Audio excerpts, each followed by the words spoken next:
ইরানের সাবেক সর্বোচ্চ ধর্মীয় নেতা আয়াতুল্লাহ আলী খামেনির শেষ বিদায়কে ঘিরে জনসমুদ্রে পরিণত হয়েছে রাজধানী তেহরান। সোমবার সকাল থেকে শুরু হয়েছে তার বহুল আলোচিত শোক র্যালি। লাখ লাখ মানুষ এতে অংশ নিতে রাস্তায় নেমেছেন। ইরানের রাষ্ট্রীয় সংবাদ মাধ্যম প্রেস টিভি বলছে, এটি দেশটির আধুনিক ইতিহাসের অন্যতম বৃহৎ জনসমাগম।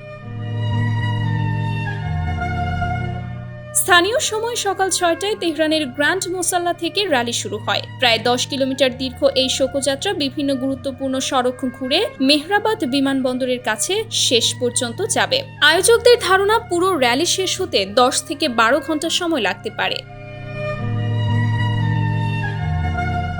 এর আগে রোববার আয়াতুল্লাহ জাফর সোবহানির ইমামতিতে খামেনি ও তার পরিবারের কয়েকজন নিহত সদস্যের জানাজার নামাজ অনুষ্ঠিত হয়। এদিকে রাশিয়া, চীন, ভারত, পাকিস্তান, ইরাক, তুরস্ক সহ বিভিন্ন দেশের প্রতিনিধি দল তেহরানে গিয়ে খামেনির প্রতি শ্রদ্ধা জানিয়েছেন। আগামীকাল কোম শহরে আরেক দফা জানাজা হবে। এরপর মরদেহ নেওয়া হবে ইরাকের নাজাফ ও কারবালায়। আর খামেনির ইচ্ছা অনুযায়ী 9 জুলাই ইমাম রেজার মাজার প্রাঙ্গণে ইরানের পবিত্র শহর মাশহাদে তাকে দাফন করা হবে।